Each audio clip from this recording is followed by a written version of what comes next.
Hey guys, what's up? So the next poem I'll be reading is 466, and this is actually a short story, which, who knows, maybe I'll write a second part. I did leave an open ending, wrongly accused. This is about a literature teacher that was accused of raping and murdering one of his students, but years later he's let out, and he is trying to start his life all over again. A new suspect is in custody. But the day he comes home, there are a few knocks on the door, and every single one is a hint closer to who really framed him for the murder of the teenage boy. Wrongly accused. I make a right at the stop sign and keep driving. I notice my driveway blocked with news reporters and journalists. You would think after being released they would give it all a rest. I park my car and get out as they bombard me with questions from every direction. I keep walking until I make it to the door. I take the key in my pocket, but realize if I don't say something now, who knows how long this will last. So I finally decide to make a statement. Obviously, the police have found new evidence, perhaps even a new suspect. I've been wrongly accused of raping one of the students in Blue Breeze High. I have lost my job, my reputation, and 9 months in prison. The least you can all do is let me leave the rest of my life in peace. Thank you. I turned the knob and walked inside my house. Everything was exactly how I left it. It was good to finally be home. I took a warm shower, ate a little something, and laid down to watch some television. Another murder, same school, body was found in a bus around the same age as David. Rumors around that he was also gay. This was probably why he got my release. I turned the TV off, tried to keep my mind off to things, searched the web for perhaps any job listings. Then there was a knock at the door. I walked to it and looked through the peephole. David's father, the one that turned me in.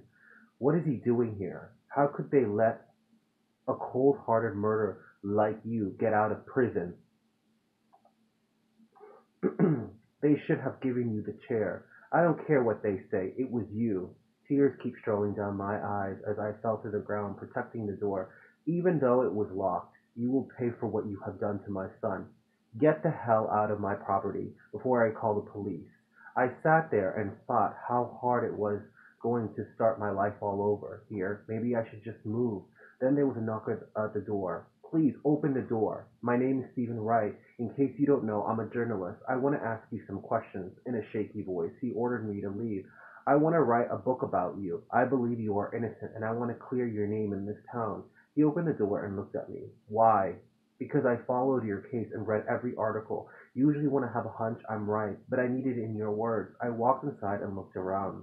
I took a seat on the sofa. He asked if I'd like a glass of water. I said sure, as I set a tape recorder on the table with a smile, pressing play. Leave me alone. Slap. Shut the fuck up and pull down your pants, you little cocksucking bitch. I'm calling the police. Oh yeah? What would daddy think about his little boy fantasizing, getting rammed by his English teacher? I don't know what you're talking about. Good. Last words. Boom, boom. The recorder stopped as a glass of water shattered in the kitchen.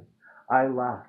It was easy framing you, an out gay literature teacher. It was even better to know that students liked to gossip about how you would flirt, so I used it to my advantage.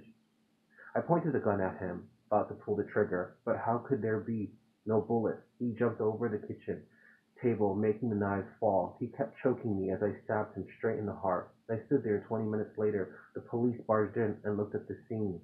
I took the deep breath. David's father was also with them. He was hysterical. Arrest him! Look what he's done! I signaled the police to stop and turned around. I have evidence, only to see the tape recorder playing was gone. I looked at his father as the police handcuffed me, reading my rights again. No, this is wrong. I'm being framed. And all the father could do is smile.